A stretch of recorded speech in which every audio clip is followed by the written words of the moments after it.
Is it, or did everybody know him? And this is the first time that he steps forward and does something really dramatic. You really have one version of the story where David is an innocent young shepherd boy, and then there's another version where, you know, he's at the right place at the right time. And this is just kind of his first bold move, but people already knew who he was.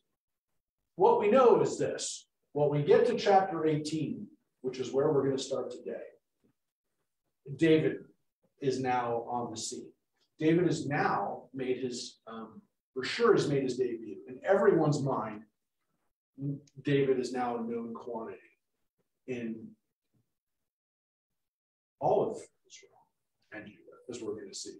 Actually, it's very important. It does say both. So we're going to read here chapter 18. We're going to start here. Literally, the last line we read was, "Who are you, my boy?" And that's literally what he says to him. "Who are you?" And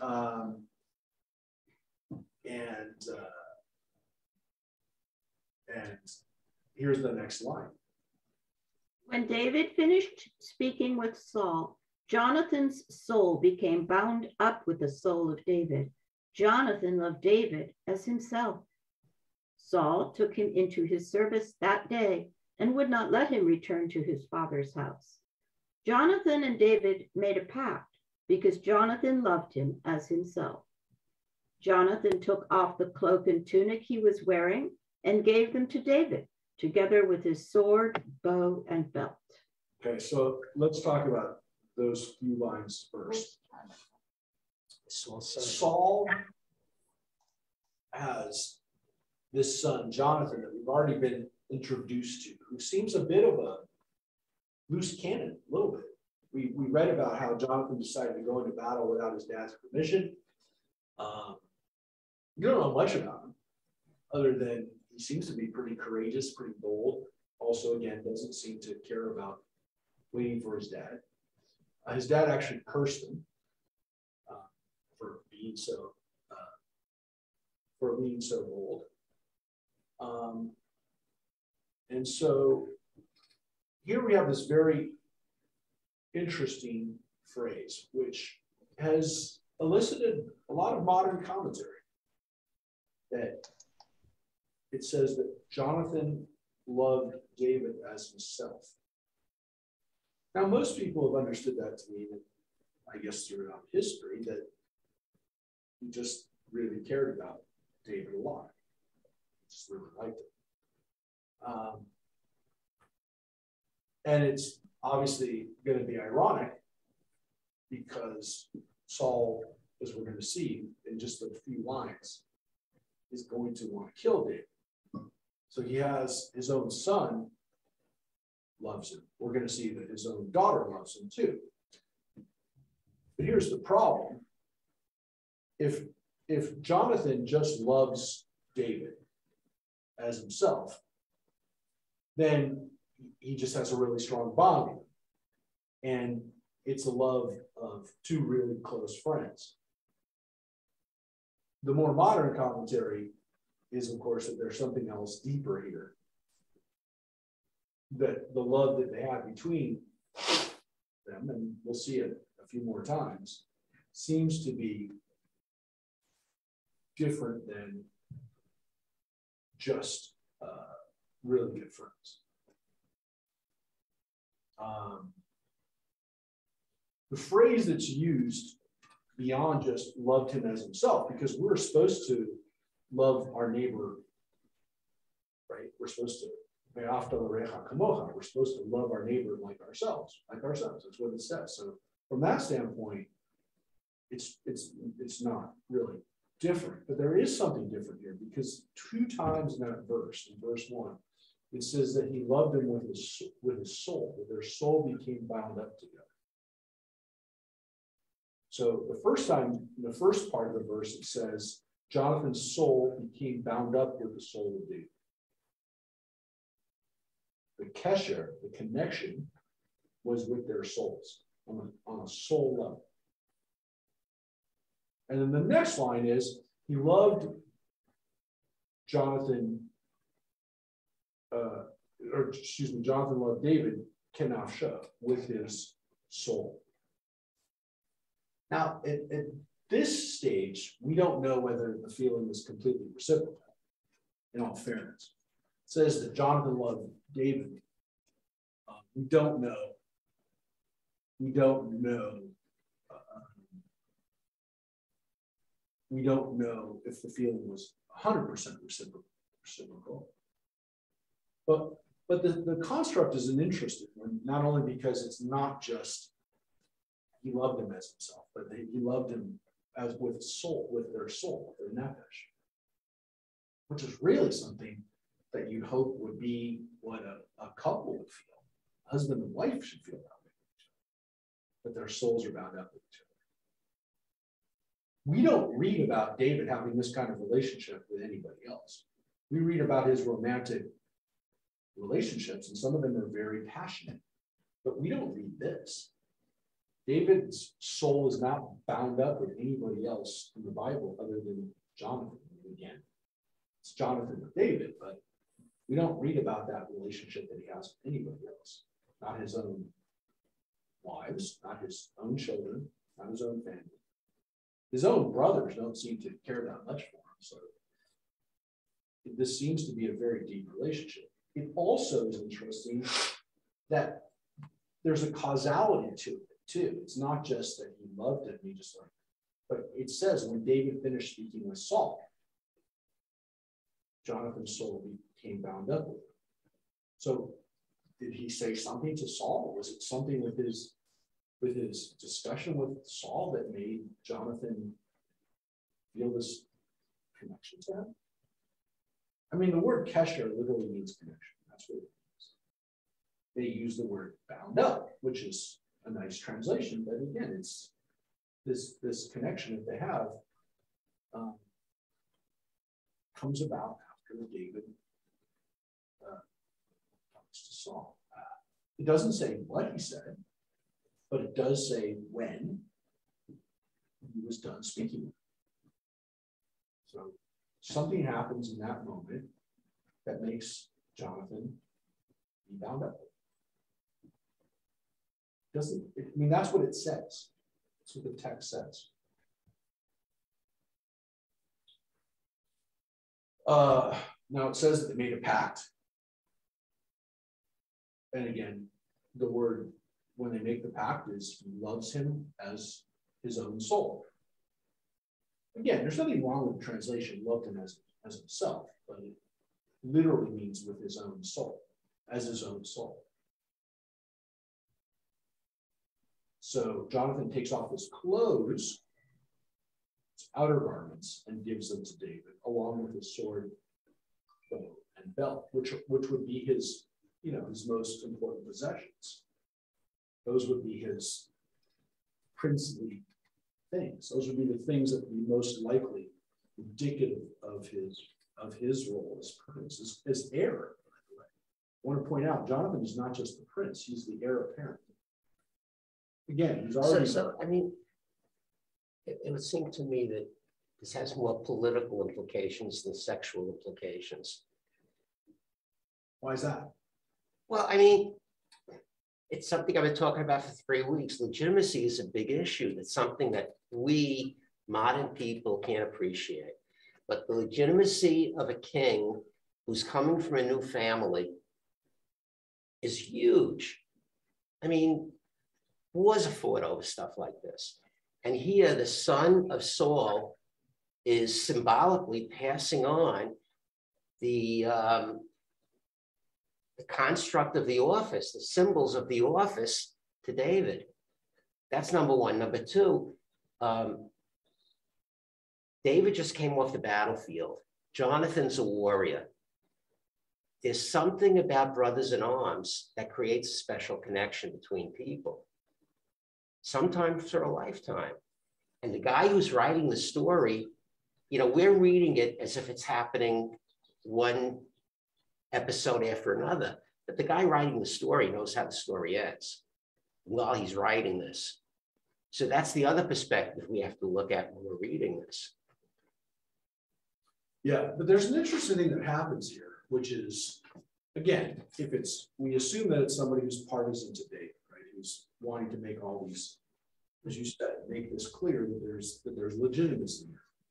There's something really interesting about this, the way this is constructed, which is that this almost seems like a love at first sight type of situation. It's not, this relationship doesn't develop, at least the way it's presented. It might have, and if it really did happen, that maybe it happened over a few times. The way this is presented is that he literally is like starstruck by him. He literally sees him after he's done speaking to his dad, and it's almost like an instant connection.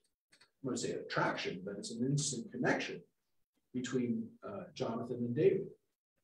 And it's kind of telling you, like, the David personality is the one who really is the king, not Jonathan.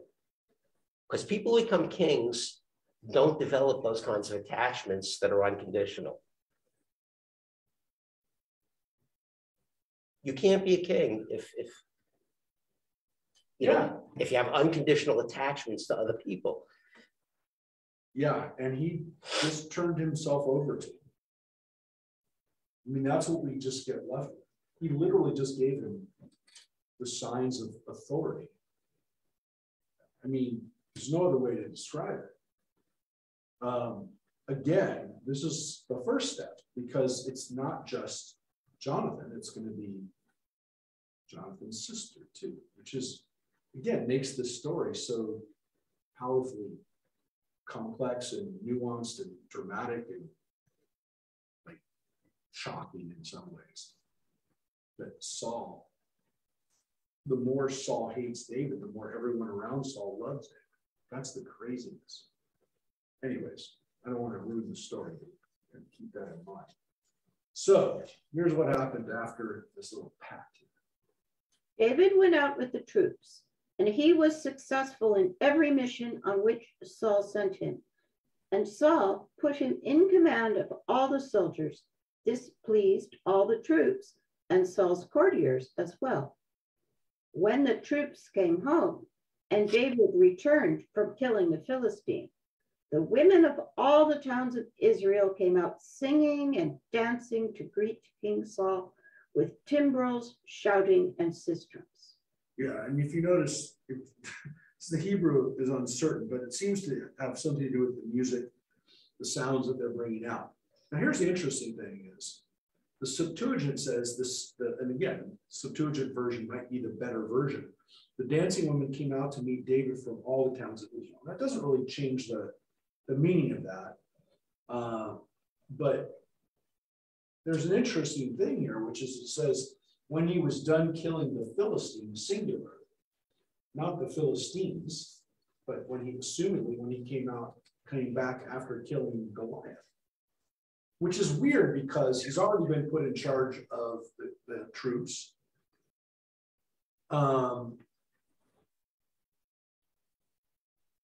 again, it's possible that we have two narratives that are running simultaneously together, which makes it a little harder to separate. But here's what it says that they say. This is what they say. And this is very critical, very important. As I said, critical. It is critical, but it's very important for the story.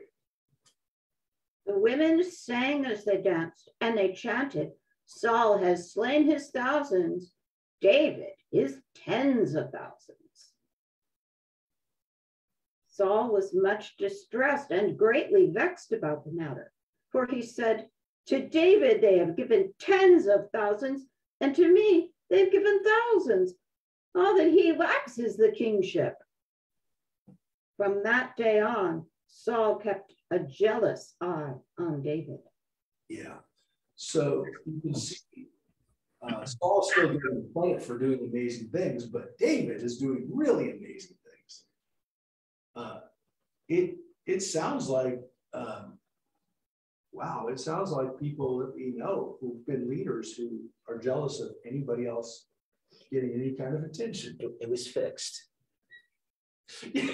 Yes, this seems to be really, really reminiscent of words that we've heard of leaders, even in our own country, who get very upset even if they're giving credit, but if somebody else is giving credit, they just can't stand it. And it's really kind of it's one of the number one indicators that we're dealing with a narcissistic personality, or somebody who, again, literally all attention always has to be on them.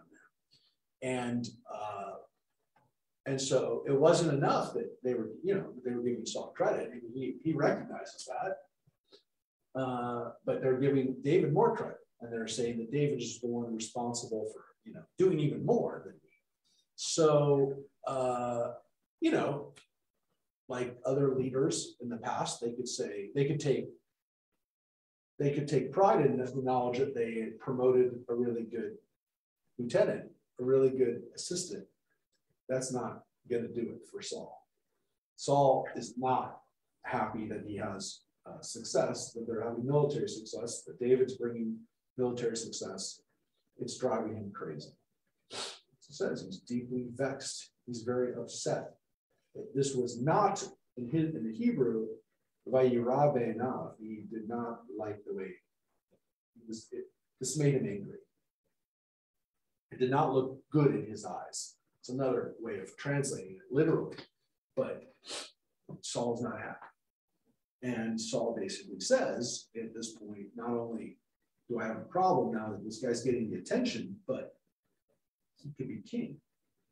He's popular enough to be king, and he can be king. That's what it says. This is just going to be like he's just going to do it. He's going to take the kingship. Well, you already had Samuel earlier on. Tell him. Yeah. So he knows that he's already been stripped of his kingship to some extent. It's just a matter of when. So now he's thinking, it is this kid. So it says from that moment on, and that moment on is 9 verses into chapter 18. He is not looking at David the same way anymore. But the question is, what do I do about it? Because he's in my crew now. I've promoted him. I've made him part of my crew. What do I do with this guy? you send him into every dangerous battle, hoping he gets killed. Well, that's part of what he says he's going to do. All right, that's part of what he says he's going to do. But he's going to be even more clever about it, I guess, in a backwards way. So here's what it says. The next day, an evil spirit of God gripped Saul, and he began to rave in the house while David was playing a lyre, as he did daily. Saul had a spear in his hand, and Saul threw the spear, thinking to pin David to the wall, but David eluded him twice. Saul was afraid of David, for the Lord was with him and had turned away from Saul. Well, there you get it. There you get it pretty clearly that Saul's not a happy camper. yeah, Saul actually tried to stab him. And I think throwing the spear, that's why I showed you this note, it's probably he didn't throw it twice at him. That would have been pretty well. But like he jabbed him twice, like trying to stab him. But he didn't do it once, he did it twice, which isn't an accident. Like the first time, like my hand slipped, but not twice. He tried to stab him twice. David is clearly on borrowed time in this palace, right? And so the scene is a pretty weird one because David's there playing for him. David's job, as we heard before, is to play this little harp for him and to keep him happy, to keep him from going crazy. And here it does say again, the evil spirit, Ruach Elohim Ra'ah, this evil spirit from God. Well, actually, yeah. Sometimes it says Adonai. Here it says the Ruach Elohim, evil spirit of God. So when David is almost stabbed here, and he doesn't kebab him.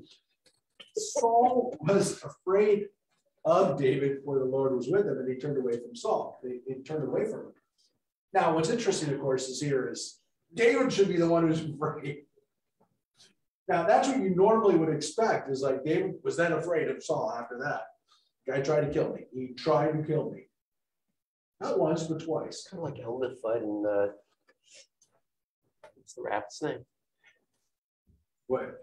You know, Elmer Fudd tries to kill what's the rabbit's name? Bugs Bunny. Bugs Bunny. You know. Yeah, he's trying to kill him. He's definitely trying to kill him. Yeah. And Bugs Bunny's going, but David doesn't seem scared, which is interesting, which maybe makes Saul more upset, because and that's what it says, that Saul is actually scared because he can see that he can't kill David. And it's just further indication now that God has turned away from it. And here again, it uses the word Adonai, the Lord, but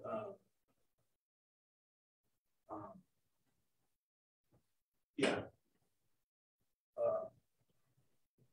I guess you could say that he's referring to himself in the third person, or the writer is referring to Saul.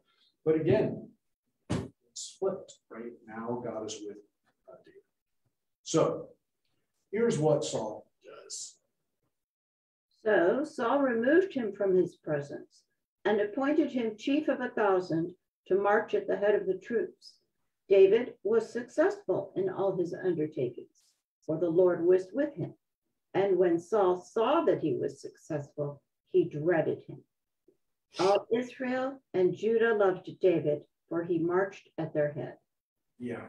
So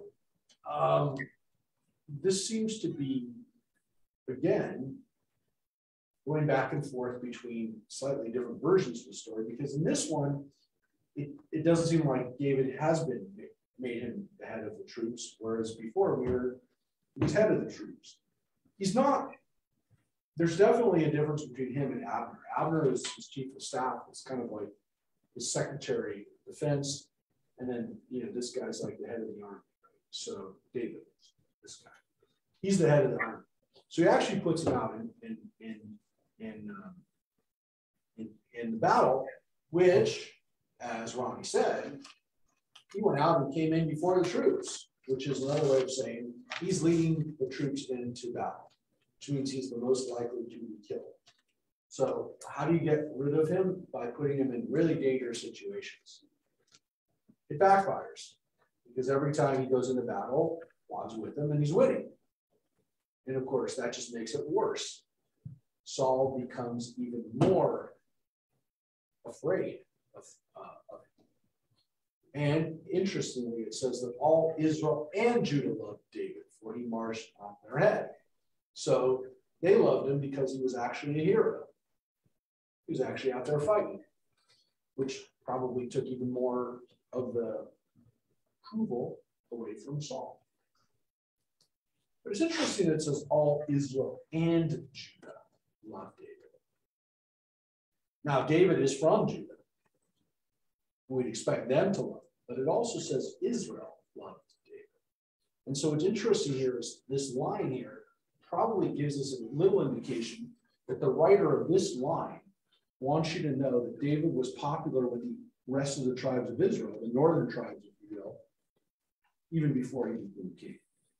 What's also interesting about this is that it's even mentioned in the first place. It doesn't say all Israel, it says all Israel and Judah.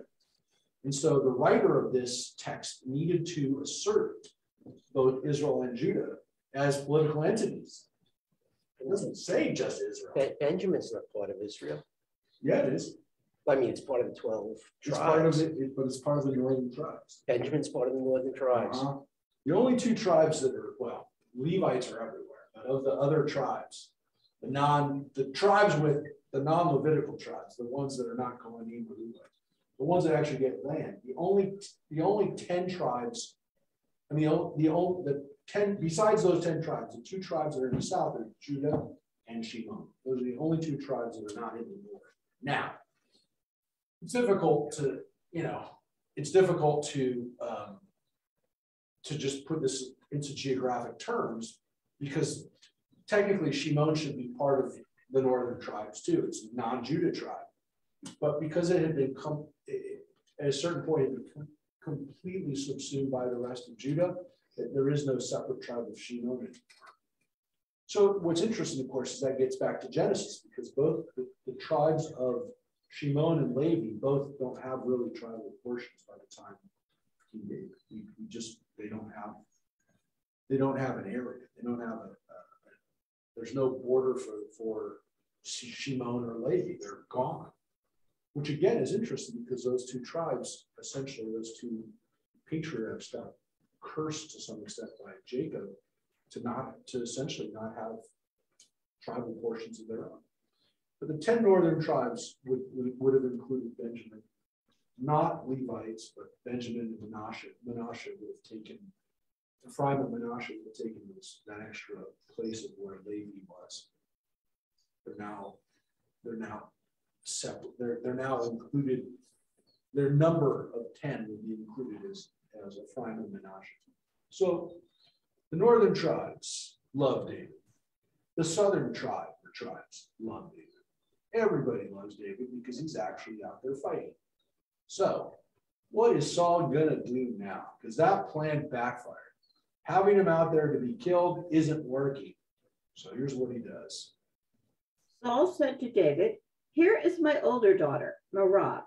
I will give her to you in marriage. In return, you be my warrior and fight the battles of the Lord." Saul thought, "Let my hand strike him. Let the hand of the Philistines strike him."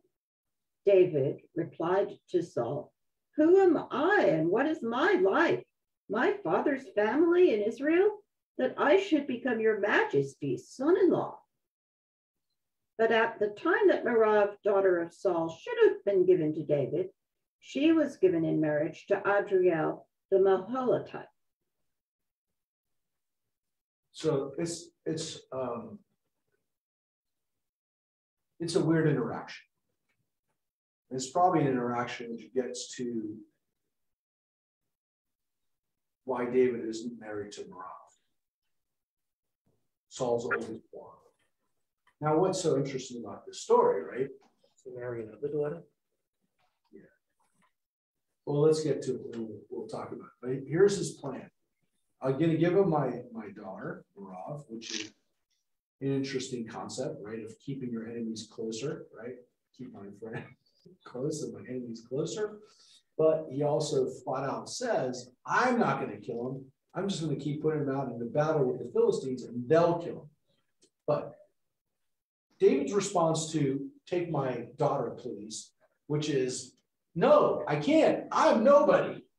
I'm not worthy of this honor.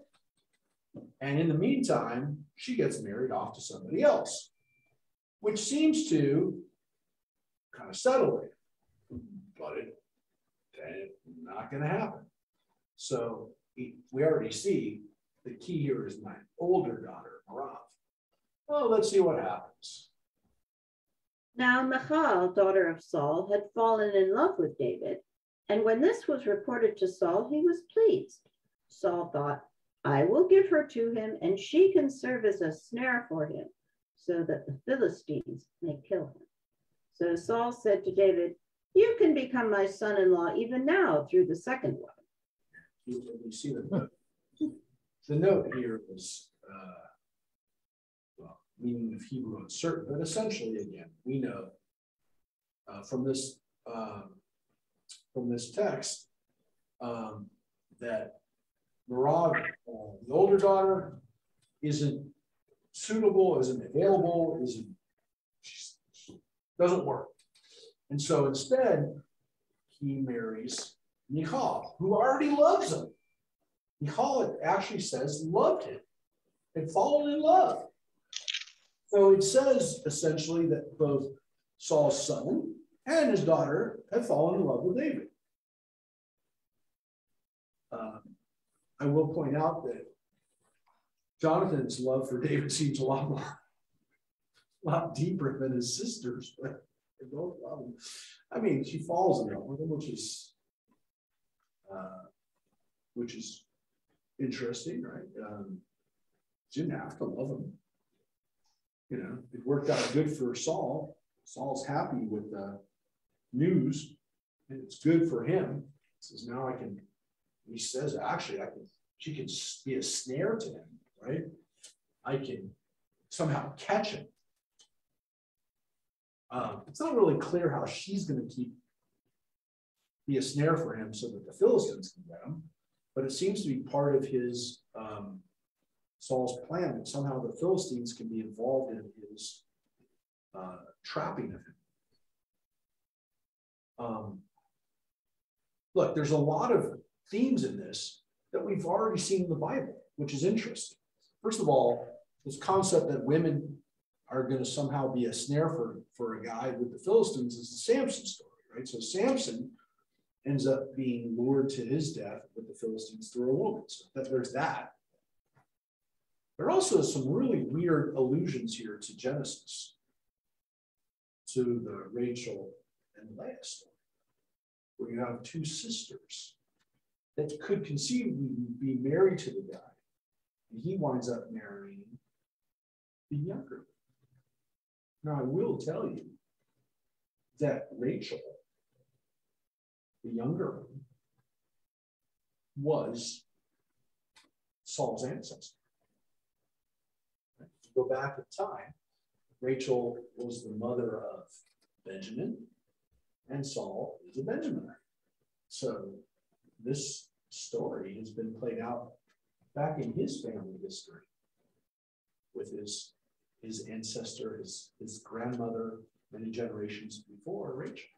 So there is a weird hint of that, a little foreshadow maybe from that story.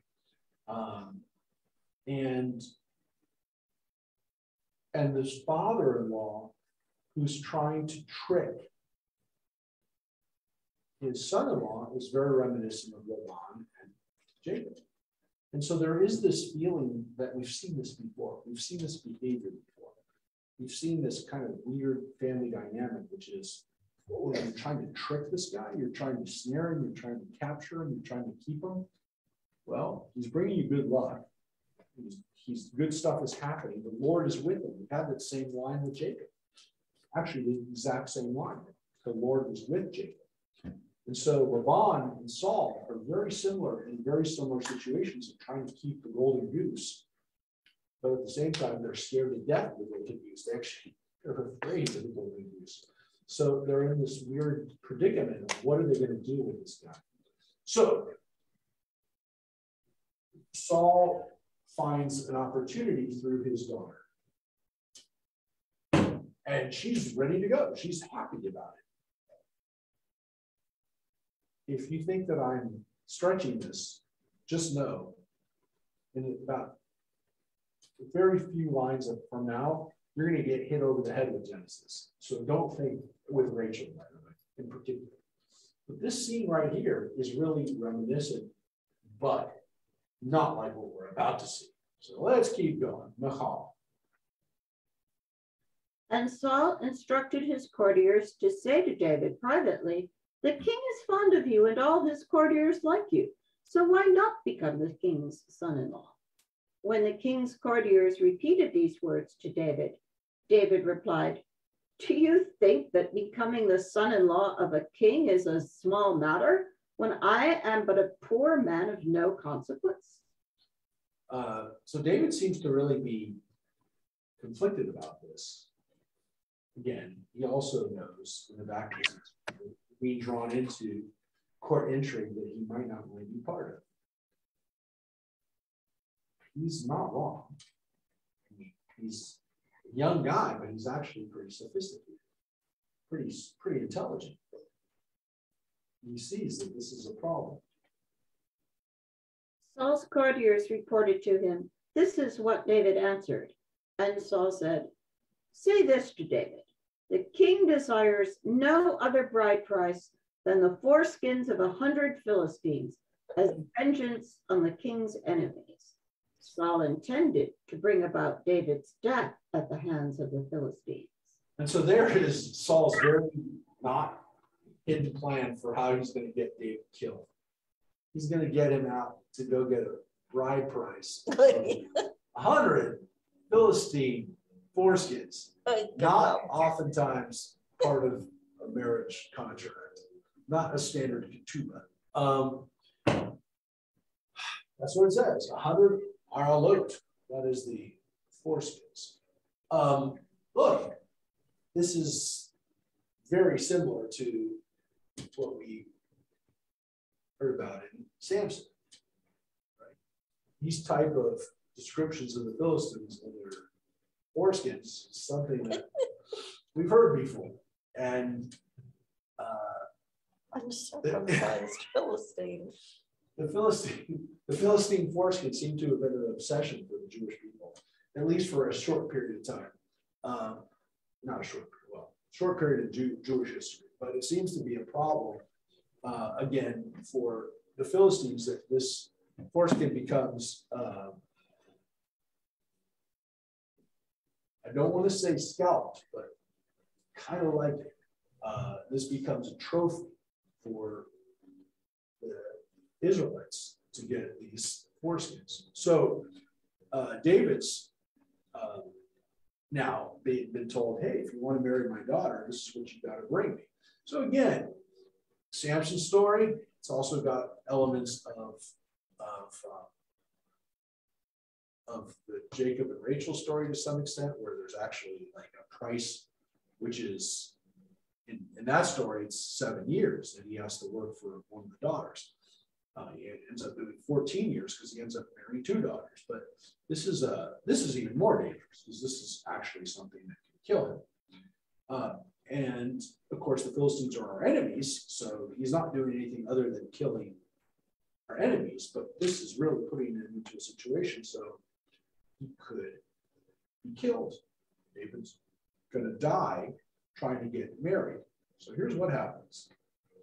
When his courtiers told this to David, David was pleased with the idea of becoming the king's son-in-law. Before the time had expired, David went out with his men and killed 200 Philistines. David brought their foreskins, and they were counted out for the king, that he might become the king's son-in-law. Saul then gave him his daughter Michal in marriage. Yeah, he didn't just bring 100, he brought 200. So he more than proved his worthiness as a son-in-law. And of course, everything's backfired against Saul, because now David looks like even more of a hero. Why were you laughing, Phyllis? Just the thought of not killing these people, just taking the foreskins. No, they were dead when they took the foreskins. I thought you were talking about the guy who actually had to count them out. I thought you were trying to picture that. I thought the counting out was funny. Counting out was fun.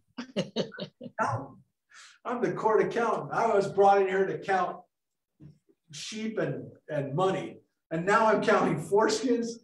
What did I go to the accountancy school for this? Really, I think you're 5 short, David. How do you even rationalize that job? And they are actually counted out. And actually, that's what, well, there's a little note here. The meaning of Hebrew uncertain. Let me just see, why is it uncertain? Because that's an uncertain job. Hold on 1 second. Well, it seems pretty clear that the word that they're using for this was that it was from Vayim, which is it was full. It was full. So the guys It were was dead. full. The root of that is it was full. The bag was full. So they counted it out, whatever. Yeah. And he brought the bride price. He brought the bride price, and it says Saul then gave him his daughter Michal in marriage, which how happy was Saul at that moment where he actually had to now make him. Question is, what did he do with those foreskins? Made them into luggage. Yeah, that's the old joke, right? It's a wallet, but when you rub it, it becomes a suitcase. Anyways, it's a old joke. I didn't invent that joke. It's an old joke. What do you want me to do with this wallet? Anyways, it's a terrible joke. It's a terrible joke. So many foreskin jokes out there. If you're a boil, you've heard them all. The clocks in the window. So, What should I put in the window? so what do you think of this? Saul now has David as his son-in-law. And he's stuck with 200 foreskins. 200 foreskins. Actually, so the Septuagint just says he brought him 100. The Bible, the version of the Masoretic text we have has to go a little bit bigger. He delivers twice as many, which is pretty dramatic, poetic. But again, you can imagine Saul at the moment that he actually has to give David the bride, his daughter. What does he say at that moment? Like, it's gotten worse.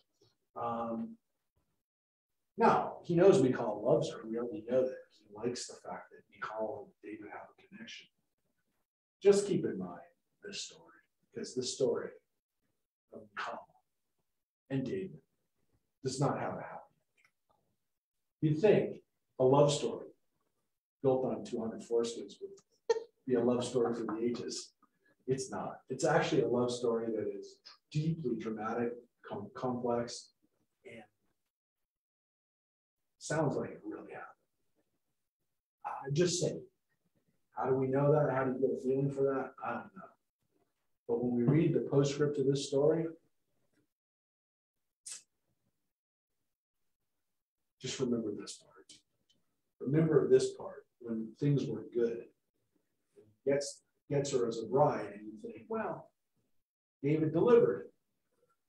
They're gonna live happily ever after. He met the princess. I mean, think about how many fairy tales you have, Rapunzel stories, or stories where this guy has to do something to marry the princess, and he does it. And Sleeping Beauty, whatever. I mean, there's like a million fairy tales where you think, oh wow, they live happily ever after. I will tell you that it's not. It doesn't seem like this was ever intended to be written any other way other than how it really went down. Did David really deliver 100 foreskins or 200 foreskins? It's possible. I mean, it doesn't say he killed him by himself. It says he went out with his men. So how many men did he? Maybe he had 500 men. Well, it also doesn't tell you if the foreskins were still attached to the dead bodies, right? It doesn't clearly say that. Are you trying to tell us? It doesn't say he killed him. It does say killed him. No, but the foreskins could still have been attached to the corpses, right? Yeah, that's true. That's a possibility. That's true. On the other hand, it's much I mean, harder. It's much harder to bring back 200 bodies than 200 foreskins. But I will tell you this. This is not a happily ever after story. Just so you know, the bounty here was only part of the sadness of this story. And I will tell you that the Michal story is really an interesting story. It's been turned into not a movie. It shouldn't be, but it's been turned into. I guess there have been movie versions of these type of stories. The Mafia bride, or whatever. The woman who winds up being married off to somebody that, even if she wanted to be married to, it was the marriage of convenience for her father. Those kinds of stories. But Michal, the story that Michal has, I think the book that was written about her, the historical fiction that was called The Kingmaker. That was the story about Michal. We did name our youngest daughter Shira. Her middle name is Michal, after this woman. Her first name Shira is not a person. Shira means song. But Michal was a person, and Michal was. We didn't really tell her the story of Michal until she was older, because, well, first of all, this part is not real easy for kids to hear, but the way the story plays out is not easy. The way the story plays out. That's why you have to be here and hear the way the story plays out. David and Michal's marriage. It is amazing. All right, so they get married. Right now, it's happily ever after. When Saul realized that the Lord was with David and that Michal, daughter of Saul, loved him, Saul grew still more afraid of David, and Saul was David's enemy ever after. The Philistine chiefs marched out to battle, and every time they marched out, David was more successful than all the other officers of Saul. His reputation soared. Yeah, so we see the Philistines are really the main foil in the story. They're the ones who are the main enemy that Saul has, and every time they go off into battle, David's more successful than any of the other officers. And of course, it says that Michal loved him. Well, we heard that. Let's see if the note gives us anything else. Yes, so the Septuagint does give us, and all Israel loved him too. In addition to Michal, everybody loved him. So, chapter 19, as chapter 18 comes to a close, his reputation is rising. He's married now to the princess, but Saul gets more and more concerned. And as it says, afraid. He's afraid of David because, again, as Ronnie reminded us, the Torah's already told us, the Bible's already told us, he knows that he's on borrowed time. He doesn't know. He doesn't know when. He knows he's been fired. He hasn't gotten his peace slip yet. But he's been fired. He's already been told he's been fired. But he's not been thrown out of the office yet. He's waiting for them to come and get him. And David seems like pretty good choice for the replacement. And remember, Saul doesn't even know yet that David's been the one who's been chosen. That was all done surreptitiously. So let's continue on with this story.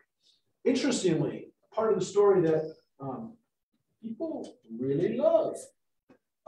This is the most famous part of the story, and let's put it this way: it is not a part of the story that you would think would become the most famous part of the story, but it is one that does become part of the story, a big part of the story. All right, let's go. Saul urged his son Jonathan and all of his courtiers to kill David. But Saul's son Jonathan was very fond of David, and Jonathan told David, "My father Saul is bent on killing you. Be on your guard tomorrow morning. Get to a secret place and remain in hiding." So Saul urged his son Jonathan and some of the other people there in the court to kill David. So it's less that Saul actually tried to get his own son to kill David. But as you already know, though here it doesn't say that he loved him, it does say that he was very fond of him. We have this idea that the information gets back to David through Saul, through Jonathan, through Saul's son. Saul's own son is telling David, "My father's going to kill you." So here's what Jonathan tells him. "I will go out and stand next to my father in the field where you will be, and I will speak to my father about you. If I learn anything, I will tell you." So Jonathan spoke well of David to his father Saul. He said to him, "Let not your majesty wrong his servant David, for he has not wronged you. Indeed, all his actions have been very much to your advantage." So Jonathan tries to actually calm his dad down. He tries to get his dad to cool down. He'll probably guess what's going to happen, but let's read. "He took his life in his hands and killed the Philistine, and the Lord wrought a great victory for all Israel. You saw it and rejoiced. Why then should you incur the guilt of shedding the blood of an innocent man, killing David without cause?" Saul heeded Jonathan's plea, and Saul swore, "As the Lord lives, he shall not be put to death." Oh, wow, that sounds really good. It sounds like Saul's calmed down. Yeah, but Saul is crazy. As Ronnie just said, Saul is crazy. So he calms down for the moment. You're not dealing with a lunatic. Yep, but as he said right here, Who as happens the to be- Lord lives, Who happens to be I in will not put him charge. to death. Yeah, but his voice right here, Saul's, I am not going to do it. As God lives, I'm not going to do this. And here's what happened. Jonathan called David, and Jonathan told him all this. Then Jonathan brought David to Saul, and he served him as before. Fighting broke out again. David went out and fought the Philistines. He inflicted a great defeat upon them, and they fled before him. Then an evil spirit of the Lord came upon Saul while he was sitting in his house with his spear in his hand, and David was playing the lyre. Saul tried to pin David to the wall with the spear, but he eluded Saul so that he drove the spear into the wall. David fled and got away. That night, Saul sent messengers to David's home to keep watch on him and to kill him in the morning. But David's wife Michal told him, "Unless you run for your life tonight, you will be killed tomorrow." Right. So we've seen this before. Saul tries to kill David with the spear. So it says that this evil spirit, and here it says evil spirit, Ruach Adonai, is it a different author, or is it a different version of the same story, or a story where Saul almost spears him while he's playing the lyre? It's possible, or it just happened another time. But of course, it happened, and David is essentially again now a sitting duck, because he's sitting there playing a harp, and Saul comes out with a spear. I mean, again, it doesn't work, and he gets out of there. He eludes him, and flees, and gets away. And it says that Saul sent people to the house, messengers, assuming human messengers, to keep watch on him and to kill him. So this is these are not messengers that are just there to watch him or to give a message. This is a message that also is death. These are killers. These are people who are there to kill him. So they're there to wait till the night, and in the morning kill him. And now Michal is in the position to save David's life. So we read that Jonathan informed on his father when he wanted to kill him. Now we read that Michal is informing on her father. So her father, she sees her father's people and says, or maybe he told her. Maybe he told Michal, "I'm going to kill him tomorrow." Whatever it is, she tells him, "You have to leave tonight, otherwise you're going to be killed." So she knows it, and she tells him. So now, just to make it clear, Jonathan has saved David's life. Now Michal has saved David's life. David has saved his own life because Saul has tried to kill him, if not once, being told 2 different times, then 2 times. He's been almost speared alive, or speared dead, but speared by Saul. So there's no question what's happening here. And yet David is still around. The fact that David goes back to Saul, knowing that he was almost killed, shows at least a lot of confidence, perhaps foolishness, or a belief that God's going to protect him.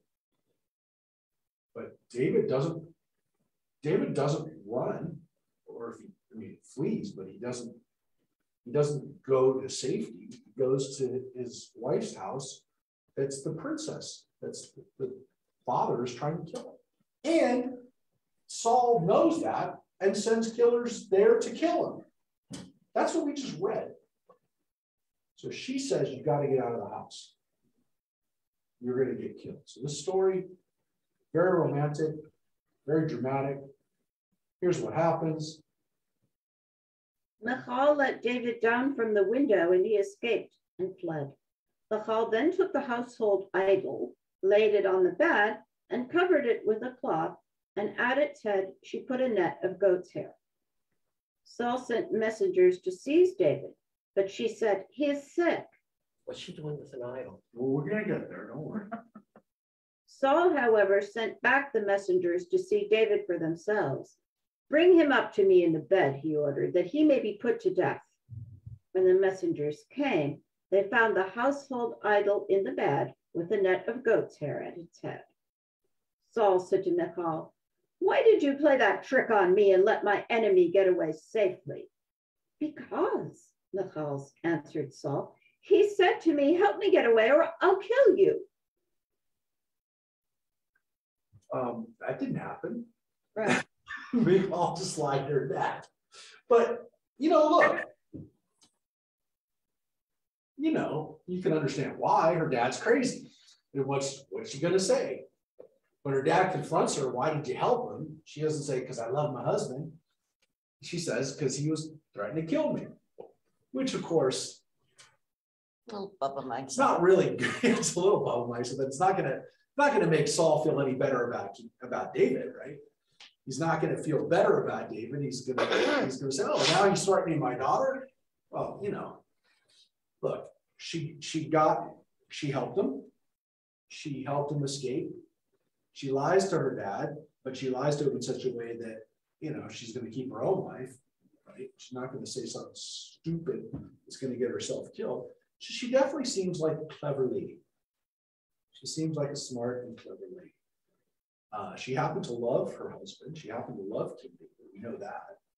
She also is respectful and deferential to her father, even while she's distant.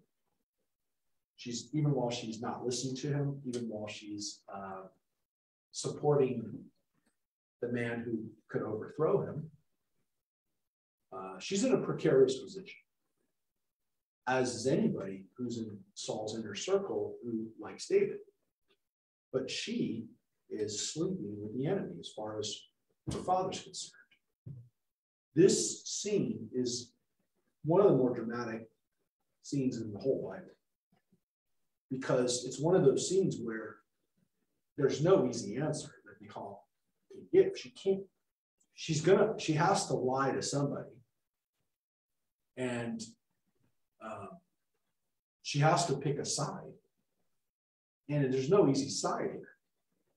She's undermining her father, who's the first legitimate king, was the first legitimate king of Israel, and at the same time, she's married to the guy who we know has been already ordained and anointed as the king. Did she know that? Did he ever pull her aside in their time married and say, "You know what? Samuel anointed me as king. I'm already king. God's already decided that I'm king." We don't know that.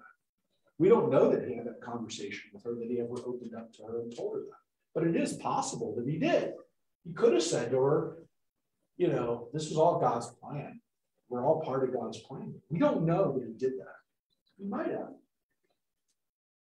Let's get back to Ronnie's important question. Where the heck are these idols coming from? These trophy? Well, as I told you, and as we just read in our Wednesday night class, these idols are very unusual. It's very unusual we should never think a princess of Israel should have the trophy. Rachel had Rosemary, and Rosemary knows where I was going to go with this because she's heard me talk about this before. Rachel had them. Rachel had idols too, right? Not only did Rachel have idols, she used them to deceive her father. So let's take a quick gander at that section. He uses his idols, and then when he comes looking for them. Yeah. So let's first read where she actually took them. Right here. While he's out shearing his sheep, when Rachel and Leah are getting their stuff together to leave Aram, it says right here, Laban had gone out to shear his sheep, and Rachel stole her father's teraphim. And again, the word is an interesting word because it is not the normal word used for an idol. It's not a peso. It's not some of the other words that we have for an idol. This seems like, and this is why they translated it this way, that these are household idols. These are idols that belong to a person, not ceremonial idols that were in the temple. They were not idols that were in a public space. These are idols that someone had in their home. These were personal household gods. These were ones that people would have in their homes. Look, we have them mentioned in the Bible. We also have archaeological evidence that lots of Israelites had these. During this period of time, through the magic of, it's not magic, through the science of carbon dating, we know that these idols were all over Israel. Personal idols that were in people's homes, and a lot of people's homes. And oftentimes there were fertility objects, but these seem to be more than just fertility objects. And in particular, the ones that are in Michal's possession are at least big enough to make it look like they are the size of a person, like a mannequin size. So it could be that she has really big idols because she's a princess, and princesses have really big idols. But yes, should these people have had idols? It doesn't appear that they should have. The fact that these idols are used to deceive Father is very, very interesting. It's not a coincidence. We don't have this word trophim used very often in the Bible. And here we have it in two cases where Rachel and then her descendant, because again, Saul was a descendant of Rachel, so was Michal. That's her great-great-grandmother many generations before. She uses idols to trick her father. This is not a coincidence, folks. These replays of Genesis are very important in the book of Samuel, very important in the story of David. The story of the life of Jacob and David are paralleled many, many times. And these stories between Genesis and Samuel in particular are very interconnected. Very interconnected throughout the book, which again makes some people feel that the book of Genesis was written with the intention of, to some extent, bolstering the claims of King David and that group who essentially are saying we are the inheritors of our patriarchs and matriarchs.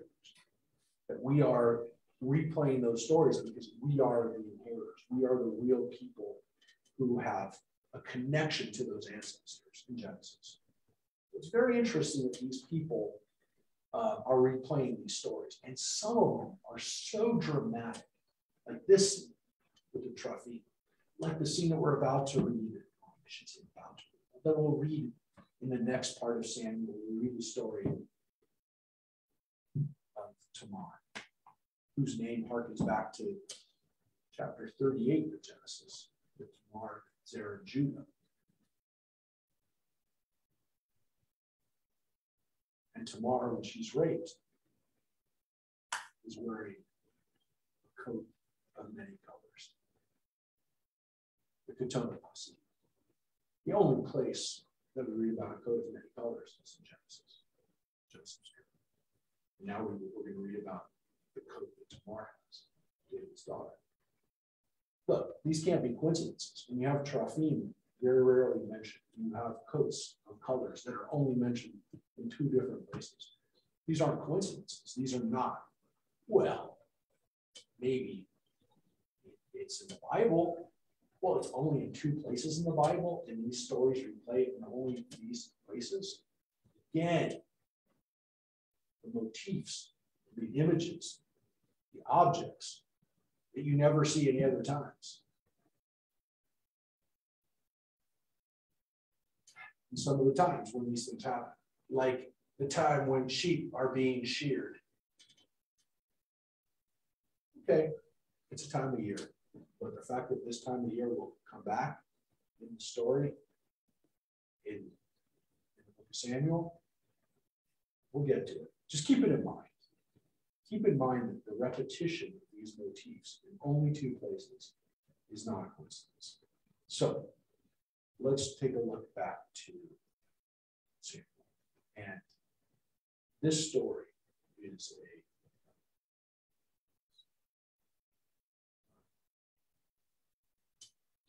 David made good his escape, and he came to Samuel at Ramah and told him all that Saul had done to him. He and Samuel went and stayed at Naioth. Saul was told that David was at Naioth in Ramah, and Saul sent messengers to seize David. They saw a band of prophets speaking in ecstasy, with Samuel standing by as their leader, and the Spirit of God came upon Saul's messengers, and they too began to speak in ecstasy. Yeah, so Saul and David is at this place called Naioth in Ramah, which is the area that Samuel lives in Ramah, his hometown. And so Saul sent soldiers there to get him. Well, they say messengers, but we read what the messengers do in the other place. What they're there to do. These are people who are sending a message of death. Yeah, they're a little bit like mobsters. But what happens is that they see these band of prophets. Nevi, these are somehow people we've already read about prophets that are hanging around Samuel. He's a prophet. There are other prophets that hang around him, right? And these prophets are there. This band of prophets are there with Samuel. And what happens? They have Saul's messengers. Speaking in tongues. And these are not guys who are supposed to be speaking in ecstasy, which is, there's no real word for it. I mean, we use the word ecstasy here, but it's prophecy. They're speaking in tongues. They're the Spirit of God, the Ruach Elohim, the Holy Spirit, if you will, comes on them, and they start speaking. They start speaking like prophets. They're overcome with prophetic energy. The word ecstasy is fine. I don't know if that connotation carries the full meaning of this, which is they start talking like prophets. Now, again, in your mind, hopefully this is somewhat humorous, because you send a couple of hired thugs, tough guys, to kill somebody, and they wind up speaking like prophets. They wind up being overcome with this divine energy, and it's the least likely people that you'd ever expect would start talking like this. These are killers, and yet now they're overcome with this. So this is not what Saul wanted to have happen. He wanted these guys to come in and take care of business. It backfires. Best laid plans. Backfires. So he sends these guys to kill. He comes back, they're speaking like prophets. They're speaking the word of God, right? Not what you want to have with your killers. So what happens? When Saul was told about this, he sent other messengers, but they too spoke in ecstasy. Saul sent a third group of messengers, and they also spoke in ecstasy. So look, this happens 3 times. Around here, maybe. These guys, they wind up. Something happened to Balak and Bilam, right? 3 Yes. times. Yeah, and that's so the story of Balaam, right, where he can't do anything but praise. Balak hired him to curse him, and he ends up praising him. This one, in some ways, is even more dramatic, because these guys aren't prophets to begin with. Balaam, at least, is a prophet. He says, I can only say what God will want to say. These guys are not the people that are supposed to be picking up and getting God, if you will. You can imagine, again, people overcome, speaking in tongues, whatever you want, however you want to play this out of your mind. Speaking in These are ecstasy. not the guys that were supposed to do this. With an These are Italian guys who are accent. supposed to be killers. It's not as amazing as a donkey Is a donkey Speaking as a prophet. Is a right? donkey? Yeah. Well, for those days when God is not doing the miracles that God isn't intervening in those type of ways so much anymore, right? God seems to have withdrawn from doing the miracle business. This is pretty wild. This is not what you'd expect. This is definitely the workings of God, and it's a miracle. It's not maybe a miracle on the level of a talking donkey, but it is definitely a miracle. This is not what was supposed to happen. This is divine interference. This is the Spirit of God. That's what it says. It's what prophets get. By the way, we don't believe that prophets can do this anymore. We believe in Judaism that the spirit of prophecy left and didn't come back after about 2,300 years ago. Our calendar, our way of calculating time. God doesn't throw down this type of stuff anymore. It doesn't mean that people don't believe it. We just, in Judaism, don't believe that people get prophetic visitation. The age of the prophets ended, and so we don't believe that that happens. The Jews believe that God could come to you and talk to you, or angels could come and talk to you. Yes, because we have versions of that angelic visitation, if you will, but it usually comes in the evening.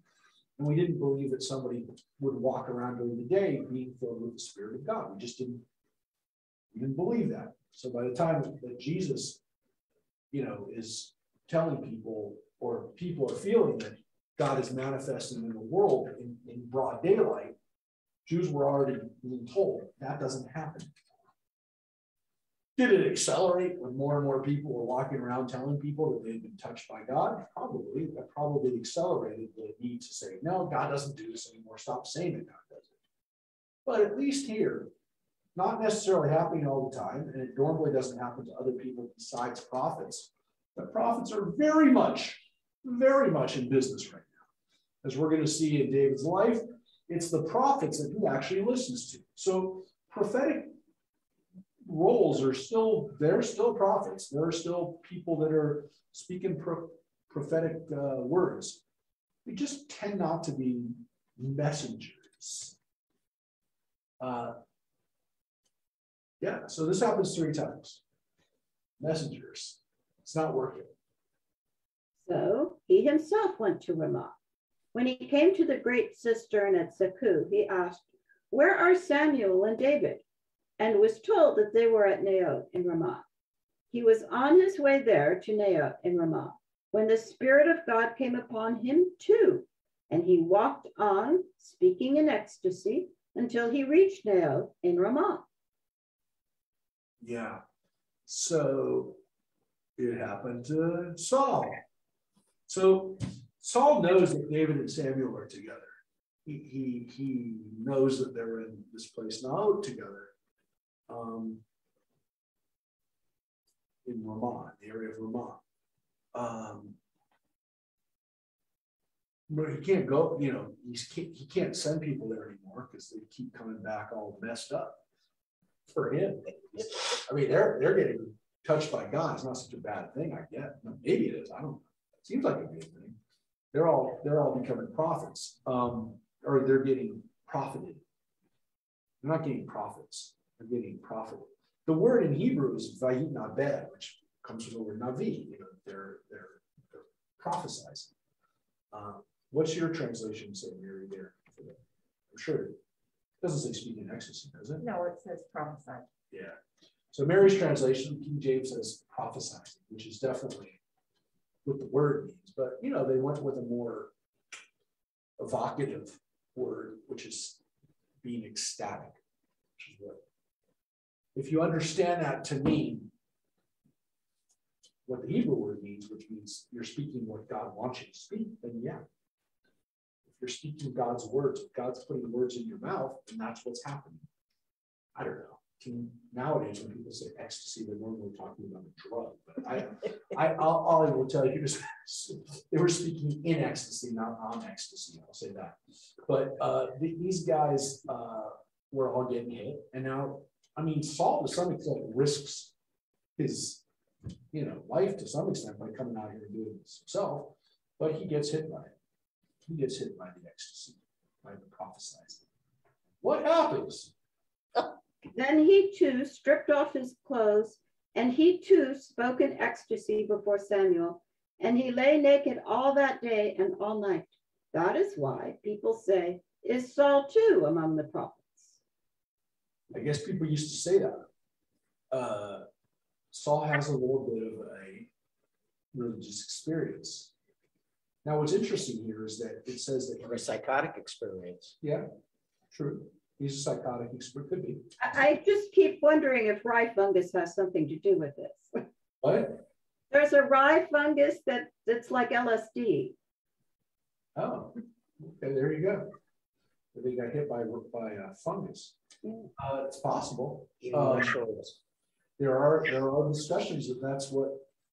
Well, there was a very famous one of the Dead Sea Scroll translators who ended up saying that all of the original discussions about the Eucharist were all actual mushroom ecstasy situations where people were not actually eating wafers, but were eating some type of mushroom, psychedelic mushroom. Why? Because, well, there's a lot of reasons, but he actually, John Allegro was the guy, and he ended up being thrown out of the scholarly community because they felt he went off the deep end. But he had a whole theory that the early followers of Jesus were actually going into drug-induced Like really hippies. Yeah. And when he talked about eating the body, then it's much more likely that they were eating a type of mushroom which would have had the consistency more of flesh, which was not the only reason that he felt that. There was other things that he felt were there. But yeah, I mean, it's possible. It's possible that people used some types of hallucinogens, but what he clearly has here is an experience that he took off his clothes, that's what it says, and he was naked all day and night. This didn't last for an hour, it lasted for a day, most of the day and night. And people knew about it. And what's interesting, of course, is that we're told earlier, as we read earlier in a couple chapters ago, that Samuel never appeared before Saul again. Did Saul appear before him, so this doesn't count? Or was it a different author who really doesn't have this story or this version of an encounter that they have? Does Saul know that he's in front of Samuel? Possible he doesn't. You know, says he's speaking in ecstasy before Samuel. Maybe he doesn't even recognize Samuel. Maybe he doesn't count as a interaction. But when we read before that Samuel never appeared before Saul alive again, that's what the Bible says, and of course he doesn't, as we're going to read pretty soon. He appears to him dead, completely dead. And I don't mean like mostly dead, I mean completely dead, because he comes as a ghost. But this says that at some point they were at least in the same space. Is it possible that in ecstasy before Samuel doesn't mean that Samuel was even necessarily there, but then he was in the area of where Samuel is? It's possible.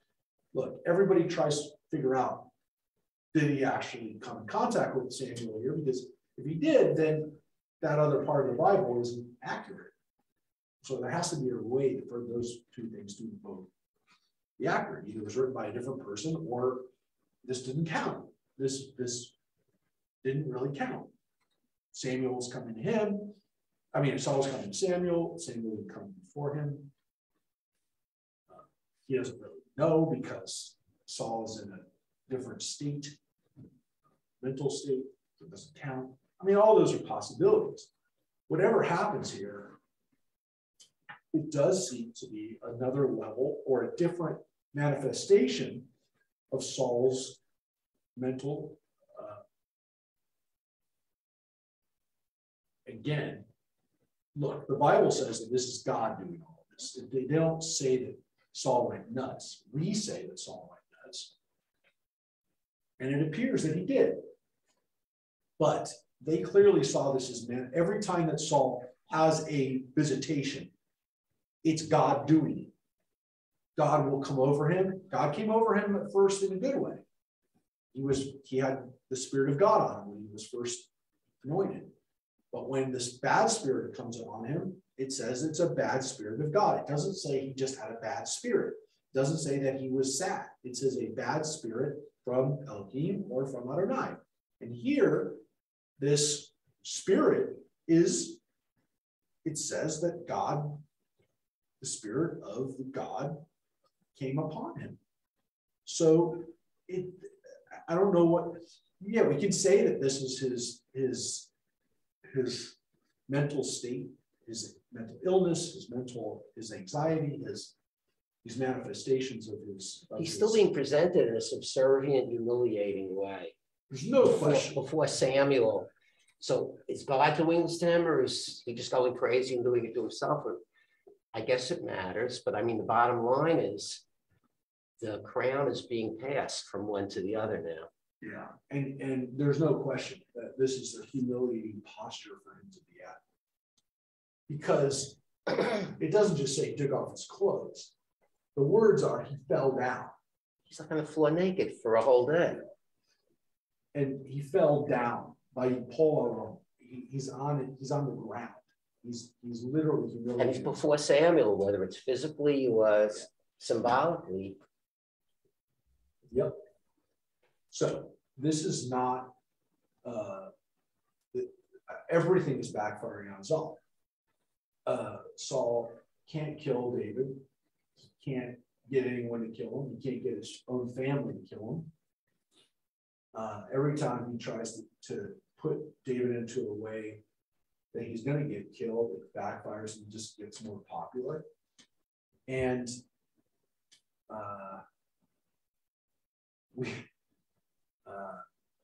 we will actually pause here because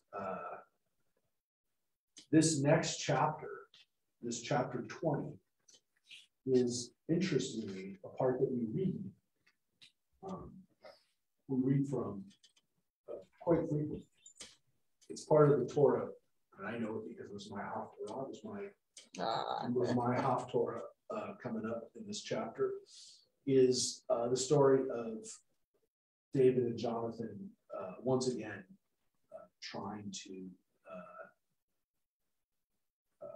Well, let's read a little bit more. We can probably read up right up until this chapter is just. It's interesting that this chapter became one of the most famous parts of the story because, in a way, I don't want to say it's anticlimactic, but we've already heard it in a way, and it's definitely not as dramatic as David and Goliath. I would argue it's not even as dramatic as David escaping from Saul with Michal's help. But it captured people's imagination, and the reason we read it is because of when it takes place. So I will say it's a little surprising that this is one of the most well-known parts. Again, we have no Haftarah that comes from the David and Goliath story. We don't read that story during the course of the year. We don't read the David and Michal story. We don't read the David and we don't. A lot of David stories we don't read, but we do read this one. So let's read it now. And I've already said it's not as exciting, but it is. It's a touching story. I've already belittled it, but I don't mean to belittle.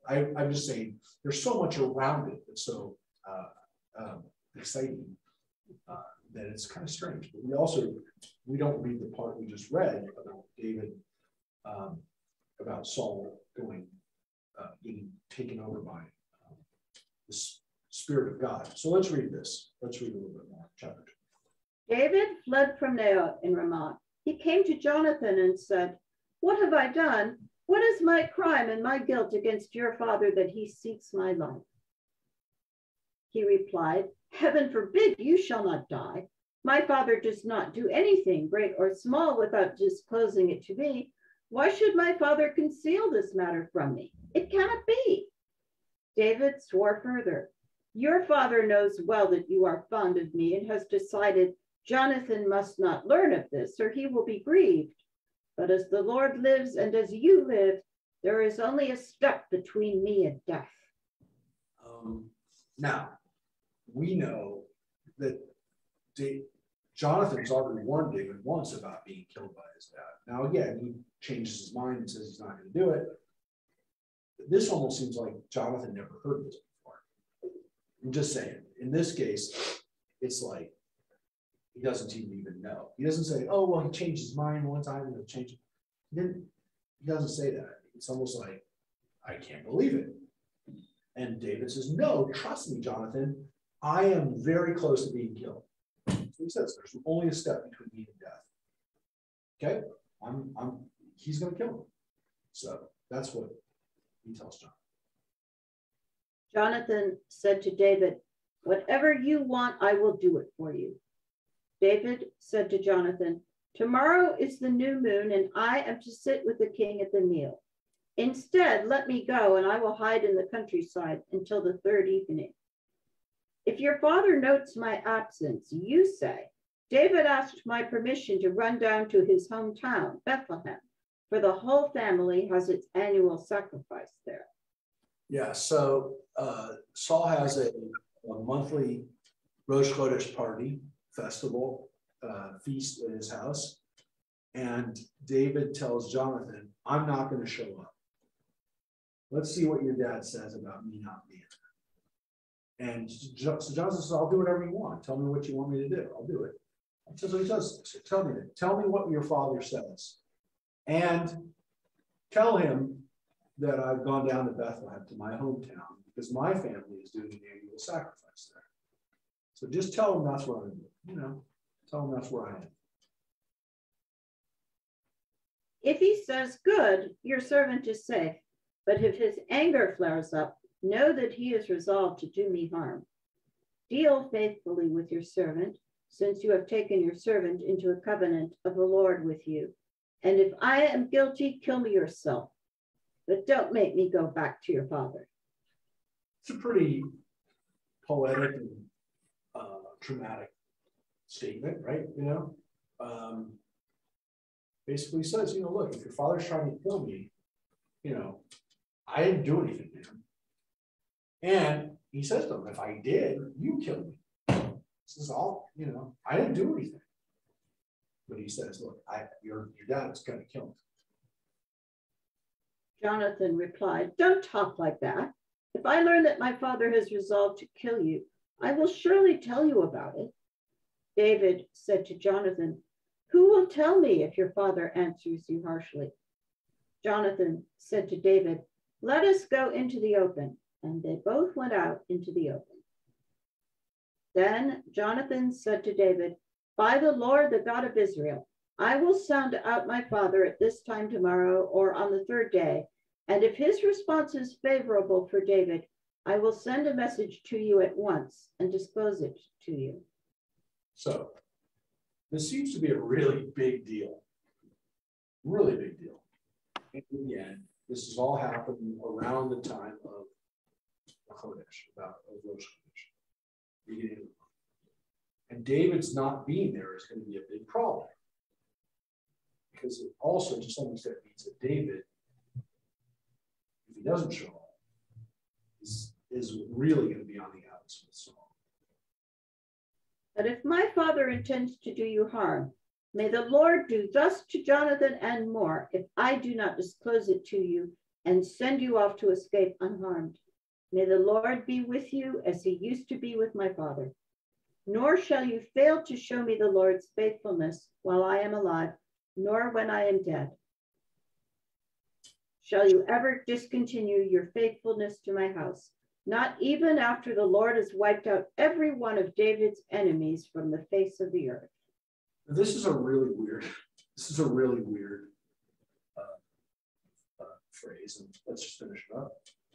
Thus has Jonathan covenanted with the house of David, and may the Lord requite the enemies of David. Yeah. There seems to be no way possible that Jonathan ever said this to David. I believe a lot of stuff in the story actually happened. I don't believe that this happened. And I'll tell you why. Because this was written, couldn't have been written by somebody who really thought, unless Jonathan knows he's going to die and that he has no chance of ever being king. What Jonathan basically just did is said, well, first of all, he did say, my dad used to be favored by God and he's not anymore. You are. And as long as that stays with you, take care of my family. And he seems to already be predicting his own death. Because he says, nor shall you fail to show me Lord's faithfulness while I'm alive, nor when I'm dead, shall you ever discontinue your faithfulness to my house. Not even after the Lord has wiped out every one of David's enemies from the face of the earth, which seems to apply to some extent that we're your enemies. And that some of us are going to be wiped out. All I can tell you is this seems like Jonathan's going way, way out of his way to get David off the hook for what's going to happen. And it seems as though when Saul is dead, that this issue of what David has to do in order to ensure his kingship seems to be pretty much it's death for everybody in Saul's family. Yeah, but that's typical in these kinds of conflicts. Correct. But the idea that Jonathan would actually say that to David ahead of time it's insane. But it's very much like a mafia person saying to the other side, the other faction is about to wipe out his faction, that, at least bury my body. This is, it is possible he said it, but the fact that he would put himself into that situation where he would have said that, it's pretty amazing. It would be pretty amazing for somebody to put themselves in that, with that much recognition that they're done. It's possible, but it's not likely that they would have said that. Look, David wanted us to know, or David's people wanted us to know that he said it, which is, I guess, the only important thing. So David's people want us to know that David and Jonathan had a pact. It says they had a pact. But he this covenant between us.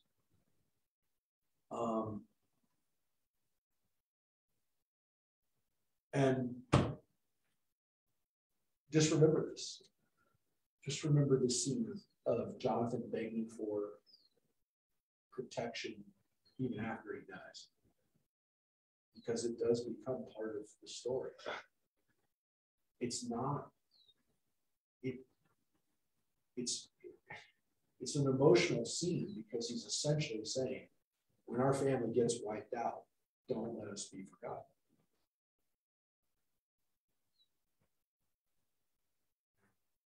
Maybe that explains why David did what he did by including the story in his version of the tale. Just keep it in mind when we read what happens to Saul's family. Keep that in mind. Keep this scene in mind, where Jonathan literally says, to him, yeah, okay. Not even after the Lord's wiped out every one of David's enemies. Because is he one of those enemies? Not even meaning to be. Clearly he loves them.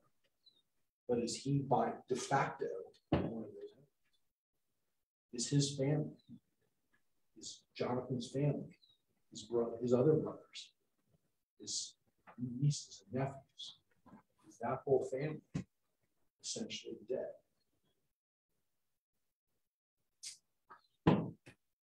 It's a tough thing to consider, and it's not, again, one of the most famous parts of this. This is not yet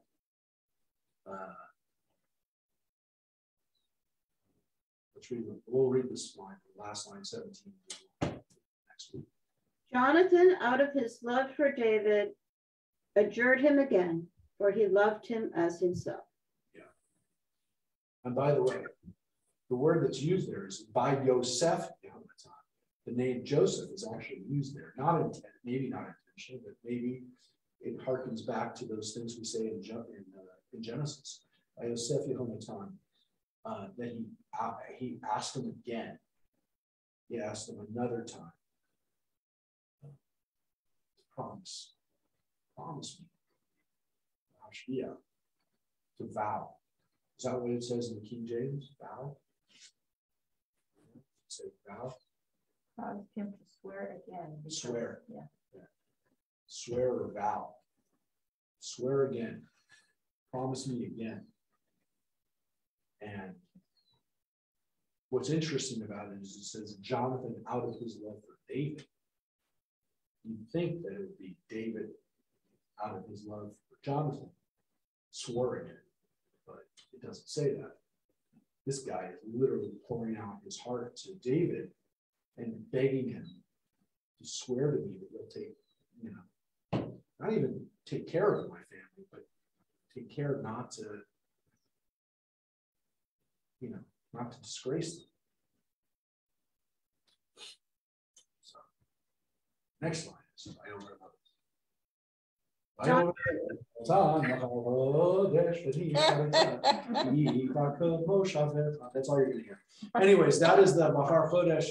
That is the Haftarah for the new moon, which is the Mahar Chodesh. So we read that every year when we have a Shabbat, the day before the new moon, which happens this week. Happens as it so happens. And again, you want to talk about weird coincidences? Shabbos, it's a new moon. Mahar Chodesh. Are we going to be here Friday? I'm not going to chant it in services, but anyways, yes, we have services Friday night. Live We services? have a live service. It was actually not in the Eve last year. We're going to do Oh, good, a special because Eve we're last gonna be year. Yeah, gone. service. Next Tuesday, we're going to be on our way to California, to Florida. Florida. Yeah. Well, safe journeys Yeah.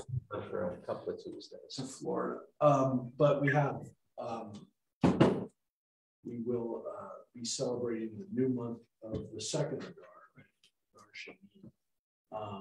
It is. We'll be Florida. All right. Hey, Reb, I got a quick question about Adar 2. Yes. If someone passes away in Adar 2, when do you celebrate their yortzeit? And In Adar 1? you know that's it's a problem for people who were born on February 29th. Right. Yeah, they only get a 7 they only get a birthday every 4 years. But yeah, it's the same thing. I guess Okay. that's the reality is that it happens every few years. And in the years, obviously, that you have the two Adars, then you celebrate it in the Adar Sheni. In the second Adar, of course, you don't celebrate it, but both Adars, you celebrate it that year in the second Adar. Right. And I'm assuming I was correct because my mom died in Adar without Adar 2 that year. So you celebrated in Adar 1, correct? Yeah. Yeah. So my app on my computer, my phone is wrong.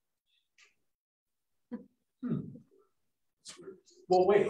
Yeah, I mean, in every year, in all the other years when there's no Adar Shenis, Right. So Right. We do have live services this Friday at 7, and then we have one at the end of March on March 26th after Purim. But we will be here for Purim at 7 o'clock on March 16th. We'll get by the For 26th. Purim, we have Wendy and Rick and Addie will all be here for our Purim celebration on March the 16th. So we won't have class that night, I suspect. That's why everybody who comes Wednesday can come for that.